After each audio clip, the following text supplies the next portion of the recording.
isa sa mga nakakapangilabot mga kababayan na porsyon doon sa ginawang hearing sa impeachment kay VP Sara kahapon ay etong kanilang selebrasyon mga kababayan pagkatapos silang ipasa ang impeachment case laban kay VP Sara. Etong mga impacto na ito mga kababayan no, kung matuturingan. Grabe talagang palakpakan. Just the Lord. High five! O ganyan. Oh. Hindi ito masyadong nakita sa TV dahil nakat na mga kababayan Pero sa live streaming mga kababayan, ito kuhang-kuha. Panoorin niyo po ha. The motion is approved Approve by na daw. unanimous vote. Uy, grabe no, unanimous mga kababayan. Lahat sila. 53? 53? Meaning mga kababayan, automatic na sila mayroong 53 na boto mga kababayan sa impeachment. 50 plus na lang ang kulang. Pasado na. At nag-head count na daw si Sandro Marcos at sabi doon sa pahayagang politiko mga kababayan ha, nag-increase daw ang allowance ng mga kongresista. Coincidentally, ngayong ipapa-impeach VP Sara. Tapos yung mga for later release mga kababayan ng mga proyekto, i-release na rin after magbotohan. Hindi ba pamba-blackmail na naman iyan? Ginagamit na naman mga kababayan ang proyekto bilang blackmail. Graft yan mga kababayan. Itong si Sandro no, dapat kung si Sara na kulong yan habang buhay mga kababayan yung yan. Sandro Marcos ng Charis Pempenko. No, eto, diniklara na lusot na daw sa kanilang Injustice Committee. That concludes our voting. Ganyan mga kababayan, Ito yung mga petitioner mga kababayan na nagsampa ng kaso kay VP Sara. Kasama itong And mga, ayan mga matrimonyo. Hallelujah, hallelujah. Celebrate na mga kababayan, Woo! Hallelujah. Bawal kasi pumalakpak mga kababayan, Kapag on session pa. Ganyan-ganyan na lang sila. Gesture ng hallelujah mga kababayan. Di ba, matrimonyo? Diyos ko, Lord.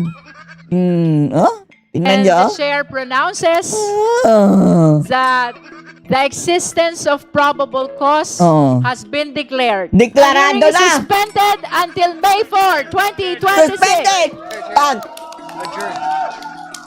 Oy. Ayan, si Percivalis mga kababayan, Standing ovation! Ang UERs! Tingnan nyo si Percival Punyetex, Standing ovation talaga. At saka, napakataas, Ang kamay. I love it, I love it. UERs. High five. High five si Panot, mga kababayan, na suki ng plunder case sa ombudsman noong panahon ng mga kababayan ng bago kay Marcos. Ang tag nitong si Panot, mga kababayan, suki ng plunder case sa ombudsman. Andyan yan sa mga pahayagan ha. Ang daming kaso niyan, mga pending mga kababayan sa ombudsman daw dati. Wala natin ngayon kung nabasura na ba dahil kakampit na nila si Boying Rimulya. High five mga kababayan. Tak! Grabe, pinaganyan Tingnan nyo, lakas na makahampas mga kababayan. Success! Tingnan nyo, success! High five dala mga kababayan, handshake. Ang mga putragis. Tapos yan pang babaeng isa na mga kababayan creepy mga kababayan itsura Isa din yan sa mga hudas mga kababayan dyan. Ayan ito ko rin. Boto na ang House Justice Committee. May probable cause ang mga impeachment complaint laban kay Vice President Sara Duterte. Yan, automatic na yan mga kababayan ha. Yang 53. Siyempre sila ang suri mga kababayan So ipipresent nila yan doon sa sa plenaryo na lahat na ng mga kongresista. So sigurado ng yes ang kanilang boto niyan mga kababayan dahil nag-yes na sila dyan Sila na nga ang nag-suggest na mayroong probable cause. So ang boto niyan mga kababayan, yes na rin doon. So, kaunti na lang ang kulang ni Sandro Marcos, mga kababayan. Narito ang agenda report ni Isaiah Mirafuentes ng Abante. Live siyang nag-uulat mula sa Batasan. Isaiah, ano na ang Anong kabaliwan na naman dyan? Kurina sa botong 53-0. 53. Andun ba si Rufus, mga kababayan? At saka si Suntay? Kung bumoto sila, nauwi lang sa wala yung pagpuputak nila. Unanimous ang naging desisyon ng House Justice Committee para deklarang may probable cause o sapat na mga batayan ng mga reklamo laban kay Vice Diyos ko, Lord. President Sara Duterte. Ang mali lang dito mga kababayan, kung talagang sinabi nilang maka-justice sila mga kababayan dahil Justice Committee, sana pinalusot din nila ang impeachment ni Marcos para malaman din natin sa Senado eh. Kaya nga lang itong Justice Committee, injustice mga kababayan dahil wala na probable cause si Marcos. Samantalang sa survey ng mga tao, si Marcos nga ang negative at frustrating mga kababayan, wala nang tiwala ang tao. Si BP Sara pa ang mataas. Kaya napakahudas. At yan nga ang third and fourth impeachment complaint. So ruled. Bartilyo. That concludes our voting. Ayan na. And the chair Hallelujah, pronounces hallelujah. The existence of probable cause has been declared with respect to both the Sabalia complaint Saba. and the At the same time, mga kababayan, yung Sabalya, andun din si Dilima sa petitioner. Cabrera complaint. With that, we direct the committee to prepare the necessary committee report. Pagbobotohan na ng mga leche. Subalit bago yan, Mga walang hiya. may ilang pang mga mambabatas ang sumubok na pumigil na maganap ang botohan ngayong araw dahil nga sinasabi nila dapat pa magkaroon ng isang pagdinigong isa pang pagkakataon si Vice President. Pagdinig, tama na yan. Puro kayo mga mga kababayan, ang dami-dami na nilang ginawang invento mga kababayan kay VP Sara, nakakahiya. Sara Duterte para humarap nga dito sa Kamara. Pero ayon sa mayorya ng mga miyembro ng komite ay kailangan ng ituloy ang botohan ngayon dahil naging sapat ng araw ang panahon para bigyan ng pagkakataon si VP Sara na humarap sa mga pagdinig, ngunit hindi na nga yan haharap dyan dahil ano pang haharapin? Grabe no, si Abante mga kababayan, grabing pambababoy niya kay VP Sara no. Sabi ni Abante, tinimbang daw niya si Sara mga kababayan, tinimbang daw nila dyan. Napakabigat daw ng mga ginawang kasalanan sa bayan, Diyos ko Lord. Tapos sabi pa niya, ngayon na ako nakakita ng isang leader ng bansa na ganito ka arrogante. Arrogante daw si Sara at saka pa yung term niya? Something na kapal ang mukha. Basta ganyan mga kababayan. nagpakita ang vice. Ikaw ang makapal ang mukha, Abante. Hindi ka nga nanalo. Mahaba ang naging talakayan ng mga miyembro ng komite kaugnay sa pagbubukas ng sealed box na naglalaman ng tax records ni VP Sara. Isa din niyang kagunggungan mga kababayan. Sako po. Bakit? Bakit nila pinasampina? And then pagdating doon mga kababayan, ayaw nilang buksan. Ibig sabihin, natakot sila kay Sa Manscarpio. kapangyarihan natin, kasama sa mandato natin, flowing from the Constitution itself, to do that. To open the box and examine the contents of the box. Eto si Abante Liling mga kababayan. Natakot. Ang trabaho ng House Ah, ay tukuyin umatras ang yagbol si Abante. ang probable cause kung may usok ba May uso ha? sa likod ng apoy. Usok mong mukha mo. Pagtitimbang ng Pupunta ka sa impyernong usok mo. Usok ng impyerno ang malalanghap mo, Abante Liling. ebidensya at ang pagbubukas ng mga selyadong dokumento ay mas nararapat na gawin sa Senate Dahil kakasuhan ako ni Manscarpio. sitting as an impeachment court. Takot. Pero sa Takot, hinaba-haba ng Paladis! talakayan sa pagsasantabi sa kahon ng ending, sa botong 38-6, hindi na nasilayan ng tax records ng bise. Sumalang din sa Natakot mga kababayan dahil pati na si Ngiwi Percival at saka si Cheljok na mga kababayan. Di ba ang angas nila? Sa pina, bumoto pa sila mga kababayan ay pasampina and then right now, bumoto ng no. Wag na nating buksan si Cheljok no mga kababayan at si Percival. Bakit? Natakot na ba? Tapos ang sabi pa ni Percival, bakit ka naman Manscarpio? Mayroon daw favoritism mga kababayan si Manscarpio dahil bakit sila lang daw ang sasampahan ng kaso? Diyos ka Lord! VP Sara. Ninyong lahat. Talagang ina ninyong lahat dyan sa Kongreso.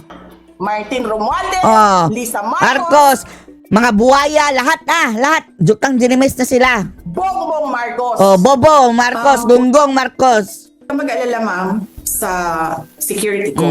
Kinat nila mga kababayan kung anong dahilan ng bakit nagbura si VP Sara. Anong ginawa nila sa mga tauhan ni Sara mga kababayan? Pwede yung ikamatay ng ni Zulaika dahil mga kababayan na uneasy na mga kababayan dyan. Tapos etong mga buhaya ayaw palabasin, ayaw dalhin sa ospital. Sinong hindi makakapagmura Kasi niyan? may kinausap na ako na tao Sinabi ko sa kanya, kapag pinatay ako, patayin mo si BBM, si Lisa, Patayin. Kung ano ha, ang sabi niya mga kababayan ha, kung patayin ako, It's no joke. Hindi raw talaga ito joke dahil ayon sa NBI, 3 counts of grave threats at 1 count of inciting to sedition bakit hindi nagsampa ng kaso si Admiral? Dapat nagsampa siya ng kaso. ang kinahaharap ngayon ng bise. Kung hindi tama ang ugaling ito Ay, nako, ngiwi!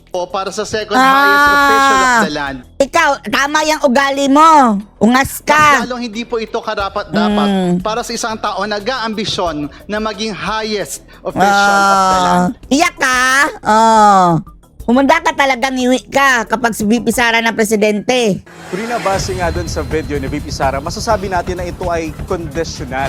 Dahil kung pakikinggan nga natin, ang sinasabi ni VP Sara ay kikilos lamang yung kanyang inutusan ay kung Diyos ko, siya Lord. ay unang papatayin. No? Doon pa lamang papatayin itong first couple at si former House Speaker Martin Romualdez. Pero ayon sa mga mambabatas, Kurina, kahit pa ito ay tinatawag na Ano kayo, judges? conditional threat, ito pa rin daw ay labag sa batas. Mga hudas lahat sila mga kababayan. Dapat no, hindi na ito palampasin ito mga kababayan no. I-audit mga kababayan ito. Imbestigahan ito pag si Sara na ha. Siguraduhin na nilang malinis sila mga kababayan dahil kung hindi, talagang may karapatan si Sarang panagutin yan mga kababayan sa kanilang kahudasan. This is an impeachable offense which violates the Constitution. Thus, it is betrayal of public trust. Thus, it is a high crime regardless of whether it is a threat because of the gravity. Gravity, punyeta ka, isa din yan ang mga kababayan, may langaw sa noo. Of this act by the Vice President. Kurina, Grabe no, kasalbahin nitong Sa tingin nyo, kung ma-impeach nyo si Sara, matutuwa ang Pilipino sa inyo. Ang may problema talaga mga kababayan ay si Bangag. Tapos si Sara ang ipapa-impeach. Lintik lang ang walang ganti, mga leche. Lintik lang ang walang ganti. sinabi rin kanina ng NBI na kasalukuyan na rin sila nagsasagawa ng investigasyon. Kaugnay naman Isa pa yung NBI mga kababayan, sinungaling. Di ba sabi sabi na ni John Vic mga kababayan na hindi nga si Tebes ang binisita niya? Hindi si Madriaga ang binisita ni Sara. Pero sa NBI mga kababayan, mukhang binaliktad. Diyos ko Lord. sa mental condition ni Vice President Sara Duterte, yan nga ay dahil sa mga nakaraang pahayag ng Dinadamay na nila lahat. kabise. At Pinapalabas kabilang sila mga kababayan na mayroong problema sa pag-iisip ang mga Duterte. Diyos ko Lord. Kayo ang may problema. Kayo nga ang addict na sinasabihang addict yung gusto ipa-hair follicle test. Sa mga ipinakita kanina sa pagdinig ay yung ilang mga past videos ni VP Sara at maging ng kanyang mga kaanak, kabilang na nga dyan yung kay Pulong Duterte. Nitong nakaraan ay sinabi niya na ulo lang ni PBBM ang Palagutin sa korupsyon. Kumpletohin nyo ang context. kanilang kailangan. Samantala, Kurina, dahil nga ito nga ay diniklarang may probable cause, Paano nasali si bubuo Baste? na ang House Committee on Justice ng kanilang committee report at ito ang isusumitin nila sa plenary. Tapos alam nyo mga kababayan, mag-create na sila ng another set of investigation, another Quadcom 2.0 para imbestigahan ang ugali ng mga Duterte. Ng Kamara. Kurina. So ay Ay, kailan nako. naman inaasahang tatalakayin sa plenaryo ang impeachment? Kurina, on Monday, we are expecting na bubuo na ng committee report ng House Committee on Justice kaugnay nga sa mga naging pagdinig nila kaugnay sa complaints o mga complaints laban kay Vice President Sara Duterte. At matapos ito, isasumitin nila ito sa Sige. plenary. And after that, magkakaroon lamang ng deliberation ang mga mambabatas at Huwag nyo masyadong dibdibin mga kababayan dahil marami na ang inaatake sa puso pero isipin nyo na lang na malalampasan ito ng mga Duterte at natin. Kung hindi man ngayon, darating din ang panahon, mauubos din yan mga kababayan, matatapos din yan lalong-lalo na tayo. Majority sa atin ay matitino ang utak mga kababayan. Pagdating sa eleksyon, doon na tayo mga kababayan maghihiganti. Na-impeach man si Sara, sige. Hindi lang sa 2028 mga kababayan ang chance ni Sara. Marami pang panahon at hindi lang si Sara ang pambato natin mga kababayan. Marami pa. Huwag lang kayong masyadong ma-stress dahil high blood. Disgrasya tayo niyan. Baka ma-stroke. Totoo yan mga kababayan. Kaya nga tayo, hindi nga tayo masyadong dinadaan na lang natin sa mga kababayan, sa tawa, itong kabangagan ng Marcos administration na ito. Kahit paano parang nakaganti tayo, pinagtawanan natin Doon sila. na nga, Corina, ay magsasagawa na sila ng botohan, which is 1/3 votes ang kinakailangan na boto. Botohan mula na sa mga House of gunggong. Representatives. Katumbas yan ng 106 votes ng mga mambabatas. Corina. Mambubutas. Maraming salamat ay Saya Mirapuentes ng Abante, nag-uulat ng live mula sa Abante Batasan. liling. Hindi lang sa loob ng Kamara, naging mainit ang talakayan sa impeachment ni VP Sara. May ikinasa rin kasing protesta sa labas ng Batasan. Protesta Yan ang din. agenda report ni Janina Vela live mula sa House of Representatives. Ang nakakatawa mga kababayan, ang nagprotesta, ito pang mga anti-Duterte. Janina, ano yung update mo dyan? Grabe no, eto no, kasama sa kanilang mga kababayan sa kanilang mga part ng propaganda nila is to hire these people mga kababayan na magprotesta. Galawang dilawan at mga galawang mga makakaliwa at mga galawang mga NPA mga kababayan. Pinky, habang nagtipon ang House Committee on Justice para sa ikatlong clarificatory hearing sa impeachment ni Vice President Sara Duterte, nagtipon din ang bagong alyansang makabayan upang Alyansa Makabayan. Scholar. itulak ang komite na bumotong pabor sa finding of probable cause. Kinilatis ang pagkatao ng Latisin niyo yan! Vice-Presidente sa loob at labas ng Kamara Galard. habang nagpapatuloy ang impeachment proceedings. Sino ba talaga ang Ay, nako. vice-presidente?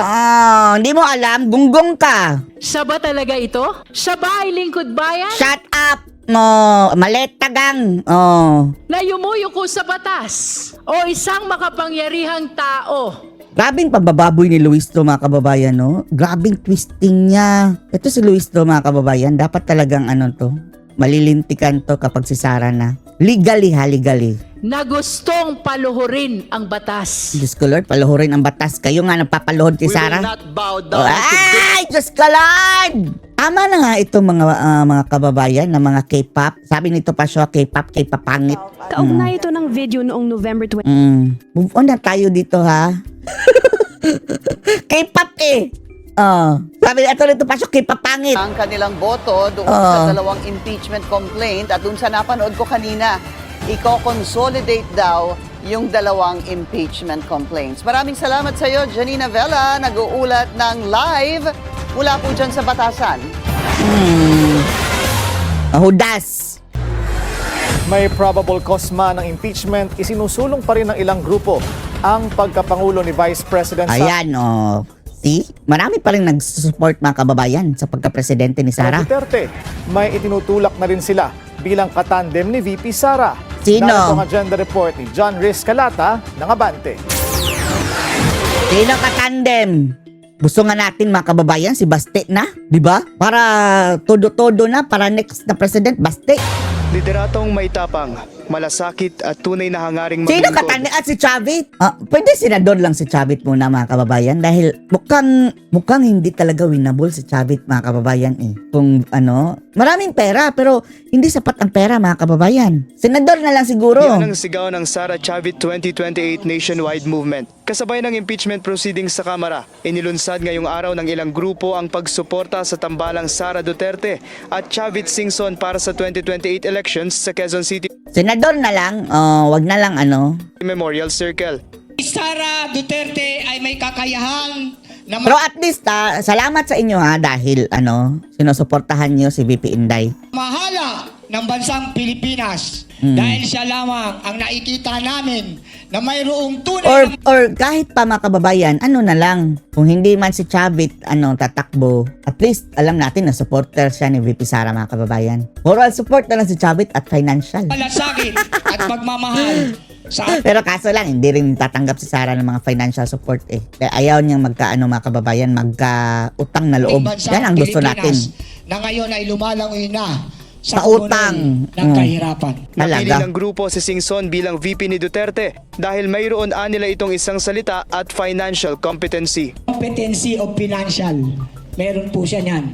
Kaya hindi na po yan Sinabi na ba ni Chavit? Mukhang hindi pa naman eh. Kurakot. Nakakatakot po mag-alala ng pangalawang Pangulo kapag kurakot din. Ano, kurakot din.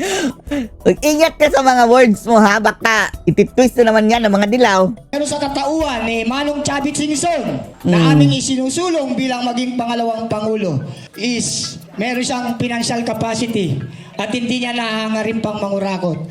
Kaso nga lang, mukhang tagilid tayo dyan sa sa popularity ni Chavit at saka sa winnability. Pero gayon pa man mga kababayan, maganda na rin na itong merong mga pronouncement na ganito na support mga kababayan. Tulad ng inaasahan, binatikos ng Sara Chavit 2028 movement ang impeachment proceedings laban kay VP Sara. Wow, katulad ng inaasahan pa. Samantalang kung ang iba ang bumatikos, hindi katulad ng inaasahan. Nakakagulat.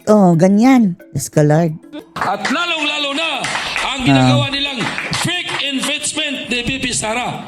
Fake Walang impeachment. impeachment na yan. Talaga. Dapat si Marcos ang ma-impeach. Alam ko, hindi magtatagumpay yan. Magtatagumpay yan sa Kongreso pero sa Senado mga kababayan mukhang hindi. Ang kasamaan, hindi magtatagumpay laban sa magandang asal po ng tao. Panawagan ng grupo sa mga Pilipino, sana'y maging matalino sa pagboto. Dyan na lang talaga mga kababayan. Tapos ang problema pa dahil hawak nila ang COMELEC. Diyos ko Lord. Hawak ang COMELEC beat. Hawak ko ang beat. Hawak daw niya ang beat mga kababayan ni Luisto. Tapos ayaw pala niyang buksan. Hawak mo na sabi ni Marcoleta. Natakot sa kaso. Another kaso na naman. 2 counts, 3 counts, multiple counts. Para sa agenda, John Riz Galata, Abante. Abante Posibleng Lileng. maaresto ang dating mamamahayag na si Jason Eto na. Iniisa-isa na nila mga kababayan habang papalapit na ang eleksyon. Eric at Jason sa posibleng maaresto. dahil sa mga post niyang may sakit umano si PBBM. Nasa korte na kasi Ayan. ang kanyang cyber libel case. Ayan. Narito ang agenda report ni Ched Gatchalian. Tapos hindi nila yan papayagan magpiyansa mga kababayan. Hindi nila yan papayagan magpiyansa. Inaasahang ilalabas ng warrant of Kawa arrest na si Eric pa at saka si Manong J mga kababayan na lagi nating sinusundan. sa dating mamamahayag na si Jay Sonza. Kinumpirma ng Department of Justice sa Billionaire News Channel na naisumiti na sa Pasay Regional Trial Court ang kaso Ayan na. kaugnay ng pagpapakalat umano ni Sonza ng maling balita sa kalusugan ni PBBM.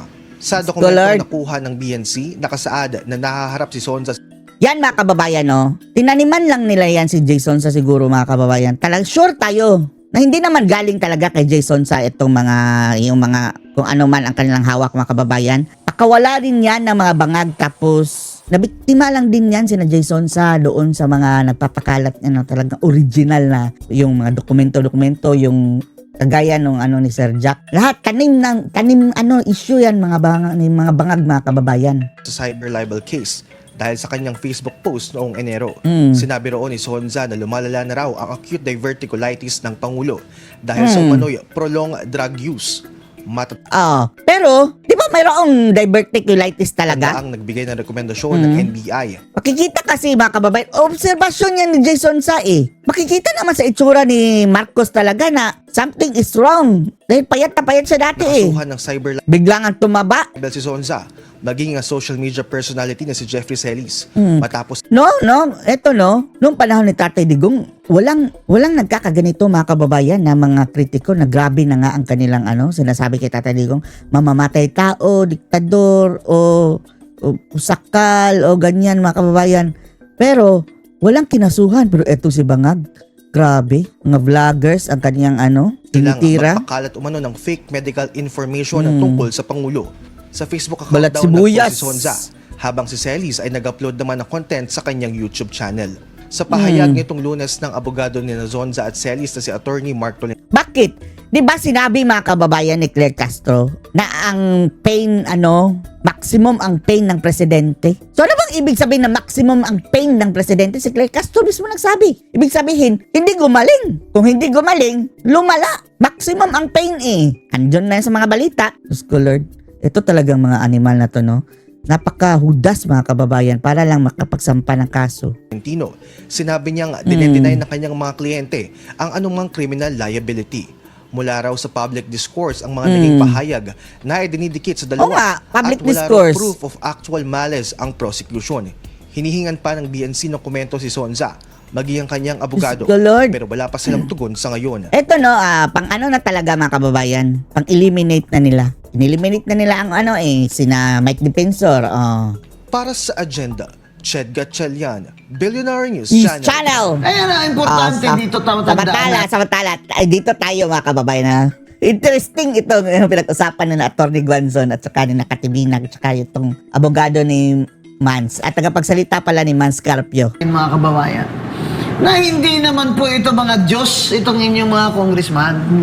Kaya huwag nyo silang hahangaan na parang Diyos kasi habang nagbibigay ng ayuda. Lalo na si Congresswoman Luistro, na pag nagbibigay ng ayuda ay may pahawak-hawak pa ng ulo. Bibigay pera, tapos hawak ng ulo. Grabe Di ko alam kung ano yan sa Batangas. Sa amin sa Ilonggo, hindi yan ginagawa Hindi yan ginagawa. Ginagawa lang yan pag nagmamana ka doon sa lolo mo. Inahawakan yung ulo mo. Ito lahat binibigay. Bigay siya pera, nakita ko yun Kati Tapos hawakan niya yung ulo. It's a symbol na hawak niya ang ulo mo. Hawak niya ang beat. Hawak niya ang beat. Hawak niya yung ulo sa kung ano-anong pakulo mo dyan. Pero yung asawa mo, pinatakas mo nung akusado ng rape na walang piyansa. At ngayon yata, hindi ko alam, mayor pa ba yan ngayon? No, mayor din yata ngayon Kaya ako, Kati, kung pwede lang mag-transfer ako ng residence doon sa Batangas, para makatalumpati ako doon sa rally. Hindi, alam mo, Mama Bing, no, I'm very, very disappointed. Hindi po ako abogado, pero ang dami-daming abogado na nagbabali ng batas. Nasisira na yung ulo kong mag-research kung tama ba yung sinasabi nila. But apparently, ang dami talaga. Hindi ko maintindihan kung bayad ba kayo o sadya lang talagang may pakinabang kayo sa gobyernong ito. Kaya kayo, anong comment niyo sa argument ng mga mambabatas na hindi ordinary citizen, si Attorney Mans Carpio na asawa ni VP Sara? Sabi nila, anong ibig sabihin? Public figure? Public figure? Ako public figure, kahit di ako public official, diba? Kasi hinahangaan nyo ako, binabash nyo rin ako Di public figure, diba? Marami akong video, marami akong ganyan. Si Mans Carpio, hindi He's a practicing lawyer, di ba? Yes. He's really a private citizen. You don't see him going around and distributing, for example, humanitarian aid, ganyan, hindi He is not a public figure. So, hindi yung argument na he is not covered by the confidentiality or privacy. Because he is not a public figure. And if I may add lang, Attorney, yung issue kasi talaga dyan is the right to privacy natin as individuals as guaranteed by the Bill of Rights. So, pag right to privacy po yung pinapag-usapan, that is always subjected to strict interpretation of the law. Kung there is a questionable legal issue or hindi pa po tayo sigurado, that will always be interpreted in favor of the affected party. So, kung hindi tayo sure, kung hindi po sigurado na pwede isama yung ganito, si ganito, ang interpretation dyan ay maging cautious na lang po. Hindi kasama. So, between kasama o hindi kasama, dapat yung nagdidesisyon, to apply strict scrutiny, hindi siya kasama doon sa definition ng public figure. He's not a public figure just because he's the husband of the husband. It's the first time for me to see him on TV. Honest. I've never seen him on TV before. So, it's not, for me, it's not correct to treat him as a public figure. Therefore, he is entitled to his privacy. Diba? Grabe naman kayo. Baka mamaya, pati yung mga anak dyan, damay nyo na. Pahingi ng, sampinan nyo yung birth records, baka ganun ba? Ano masasabi mo, Mama Bing, kay Trillanes? Kasi I heard, ang nabalitaan ko, yung karamihan sa kanyang dokumento is parte raw yun ng mga 2017 pa. Na inulit lamang niya. Yun yung ano ko. Anong mga dokumento? Yung sinabi niya, mga bank accounts, something like that, diba? So lumang ano na, yung recycled na lang. Yes, oo. Pero ang hirap naman kasi nitong crusade ni Trillanes against the Dutertes. Mahirap. Kasi parang there's no let up. Parang tuloy nawawalan na siya ng credibility dahil nang nag-apply siya mag-vice president kay President Duterte. Hindi At saka nakalimutan niya ata, wala na siyang senatorial immunity, no? Hindi. Pag nakulong siya, diba? General population siya. Pare-pareho yan lang. ang ginawa na kay Bong Revilla, di ba? Na hindi man lang nila, wala. Sabi niya, general population kasi hindi ka na senador ngayon. Paano yan? Si Martin Romualdez, saan nyo ikukulong, ha? Sa totoo lang, dadalawin daw baka mamaya, ilagay nyo na naman doon sa Camp Crame na may aircon. Bibisitahin ko si Martin. I'll make sure na siya yun. Kailangan, sa first day pa lang, titingin talaga ako, baka double Kate. Kaya nga Baka double Kaya hahangaan ko si Ombudsman Boying Rimulya pag talagang napakulong niya ito si Martin Romualdez. Eto, attorney, no? Yes. Ano ang paghahanda or magiging aksyon ng kampo ni Attorney Vance sa plano ng Kamara na buksan ang sealed box of tax records kaya ng mag-asawa na deferred dahil sa posibleng labag ito sa National Internal Revenue Code? Any comment, Mama Bing, attorney? So, we will be observing first kung ano yung mangyayari tomorrow. Kasi if I will be commenting now, that is speculative. Yeah, sa bagay. Parang inuunahan mo na sila. Di ba?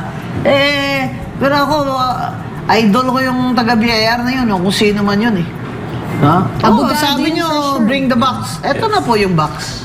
Ako, ang taas ng respeto ko talaga sa abogado. Pero hindi po namin bubuksan yan. Kasi bawal po sa batas. Ibig niya sabihin, kayo na lang po magbukas niyan kung diba? Okay ka rin, ano? Yan ang gustong-gusto ko doon. Tawa ako ng tawa. Sometimes, my friends, to survive this House of Representatives, you have to have a great sense of humor. Ako, Mama Bing, tsaka attorney, ang basa ko dito, ang analyze ko sa nangyayari sa House of Representatives, alam nila hindi sila mananalo or baka wala na talagang boto. Kaya ang kanilang mission is talagang siraan na lang talaga si VP Sara. Para ilantad, i-brainwash ang mga tao na sa mga gawa-gawang kwento or meron man sigurong parte na iba doon makatotohanan pero ina-exaggerate lang. Dahil para gusto lang bumaba ang survey, bumaba. Hindi. 34 pa rin? Wala pa rin Hindi kasi it's been 2 years or more. They're doing it. And pagod na yung tao. And hindi naman tanga ang tao After a while, they will realize na this is all political as talaga na intention nila politika lang. Ang pumapalakpak lang naman dito sa impeachment ay yung kalaban ni VP Sara. Takot kasing makulong. At saka gustong tumakbo presidente. Di ba? Correct. Grabe na mga kumaka-speech may podium binabasa yung speech para talagang presidente na. One of these days sa totoo lang, maglalagay ako dito ng podium. Kati? Sige, go. Diyan ako, parang ako mag-speech ba? Parang kayo lang ba ang pwedeng mag-presidential? Pwede rin kami ni Cathy mag-presidential.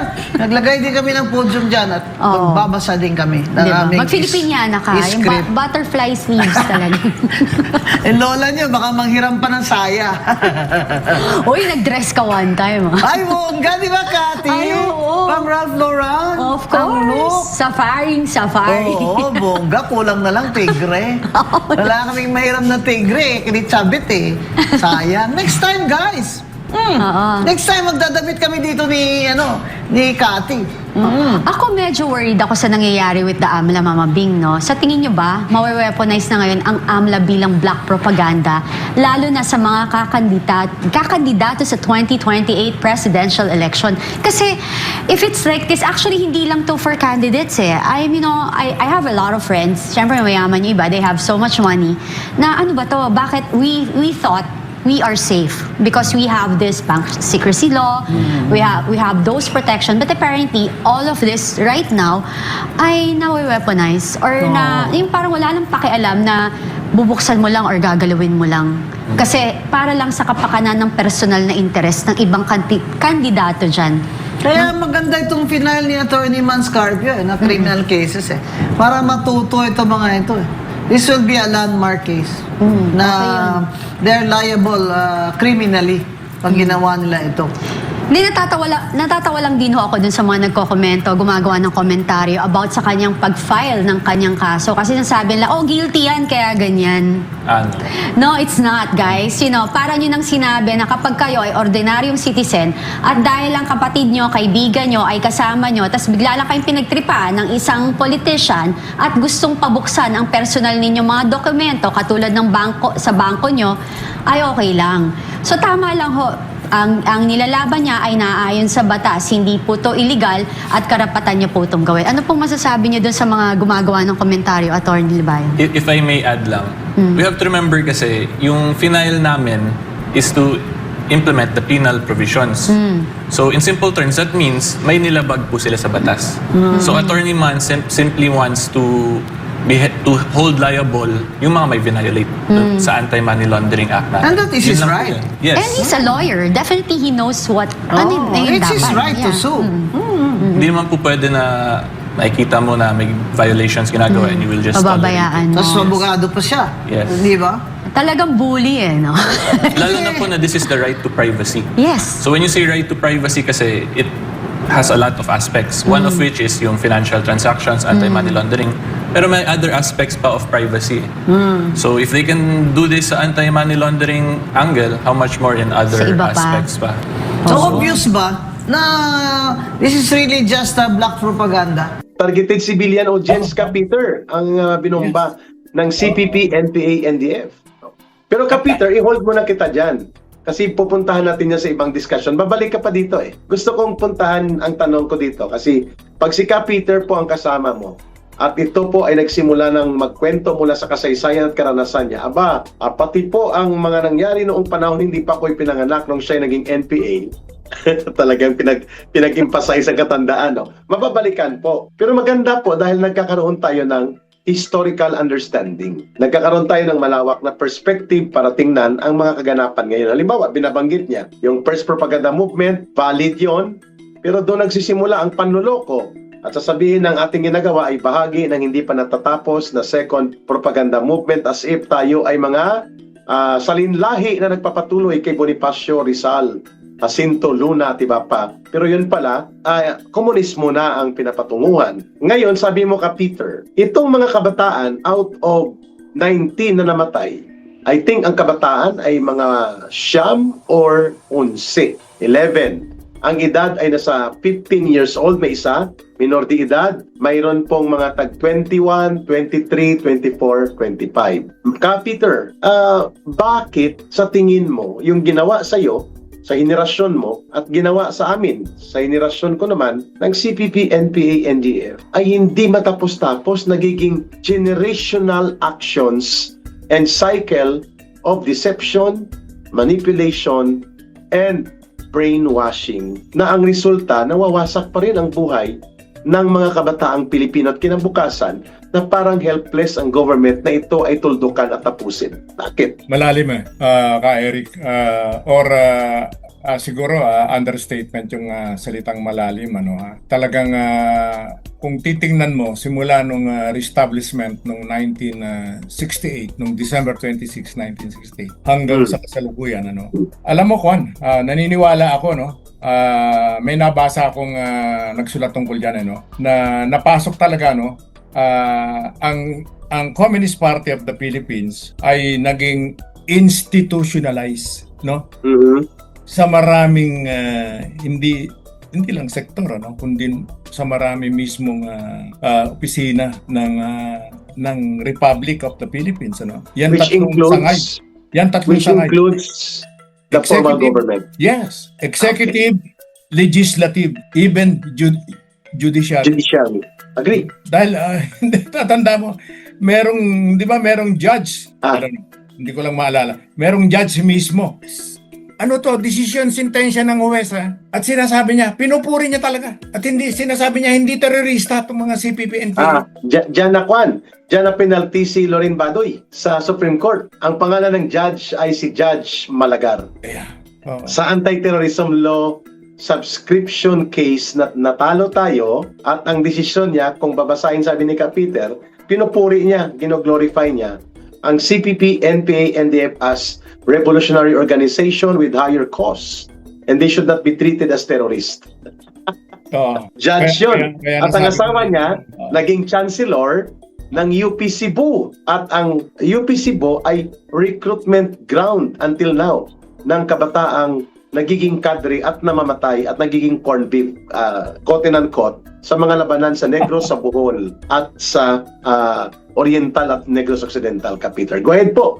So sa punto mo na walang aspeto ng buhay lipunang Pilipino sa kasalukuyan, sa haba ng karanasan ng CPP, NPA, NDF, ang hindi nila napagtamnan ng infiltrators nila at ng kanilang influence at mga alliances. Go ahead, Peter. Alam mo, sa lalim ng, sa tagal at lalim ng trabaho nila at aminin natin, sabihin natin magagaling, no? Kasi magagaling naman talaga tayo, galing tayo rito, no? We were na-train din tayo rito, no?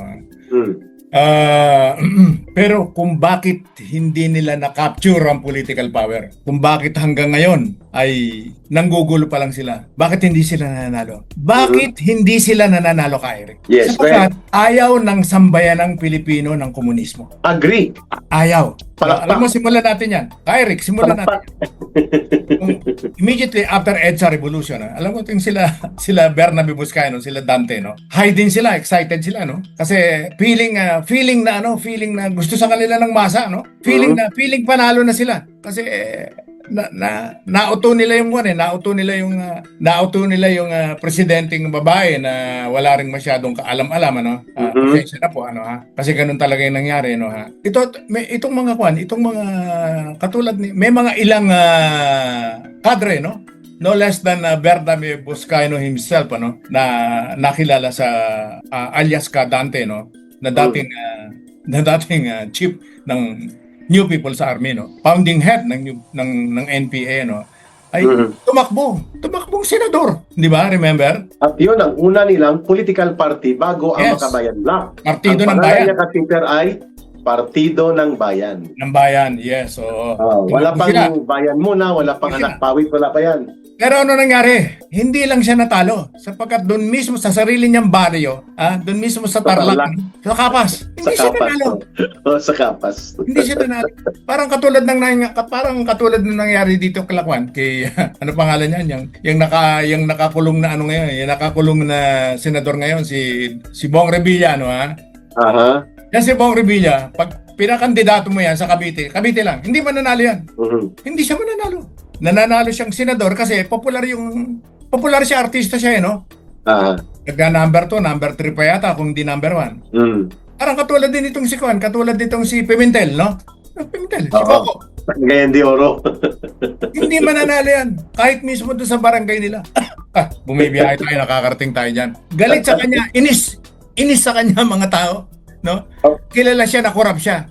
May mga pero may binanggit ka kanina, balikan kita doon. Bakit sinabi mo napakatalas ng iyong naging deklarasyon ngayong gabi o ngayong araw na to sa Bigwas ng Aguila na hindi na-capture at hindi kailanman mananalo sa pagiging tagapagkontrol ng Estado at gobyerno at buong lipunang Pilipino, ang CPP, NPA, NDF, dahil hindi tanggap ng mga Pilipino ang komunismo. Paki-explain yan at ano ang naging relasyon yan doon sa panahon na napakalakas ng CPP, NPA, NDF. Kaalyado pa nila tactically si Cory sa unang anim na buwan o halos isang taon, subalit hindi nila nakuha ang kapangyarihang pampolitika. Bakit? Ayaw ng mga tao sa komunismo.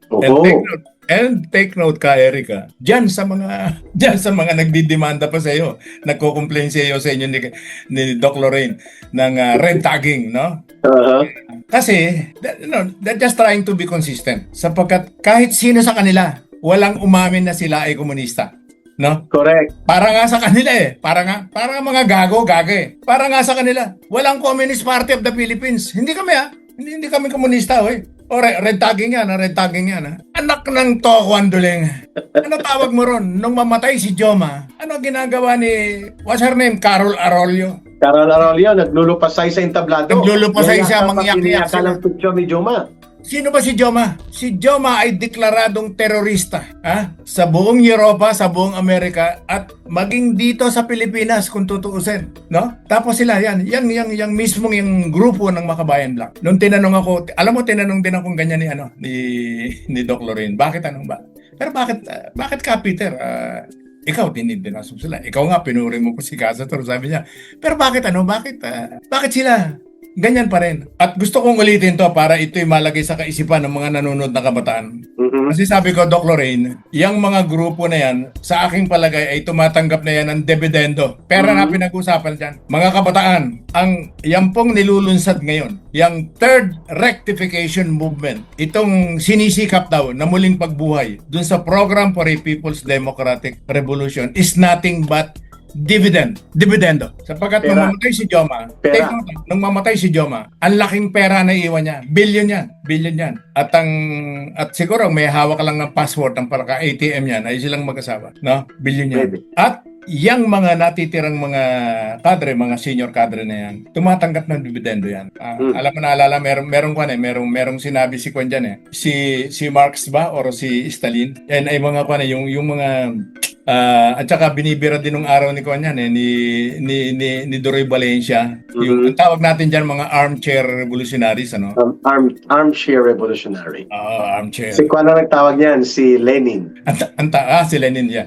Ang tawag naman ni Doroy Valencia nung araw dyan, mga state commandos. State commandos, no? Mga revolution armed struggle. Pero makikita mo, nung araw sila, hindi pa masyadong sikat itong Cubao, yung Makati, no? Nagkalat sila dyan sa Ermita, no? Sa Malate. Sapagkat nandyan dati yung mga masasarap na kape, at saka dyan sila nagbabalitaktakan, dyan sila nagkakaroon ng mga intellectual intercourse, no? At itong mga ito. Pero may konteksto yung binabanggit ni Ka Peter. Yung mga nagre-recruit dito sa kabataan, sa modernong panahon, na nagkamatayan doon sa Mindoro at sa Tuboso 19 sa Negros, nandyan po sa loob ng Kongreso naka-air condition. May sahod, may allowances, at yung mga recruiters nila, may maleta para want their children to be involved. No, ang kanilang anak at ang kanilang pamilya pinapa-abroad nila, mga kababayan, samantalang yung anak ng ibang mga magulang, yun ang nire-recruit nila. Kaya nga sabi ni Ka Peter, duwag at mga walang paninindigan, kundi hanggang libro lang. Armchair.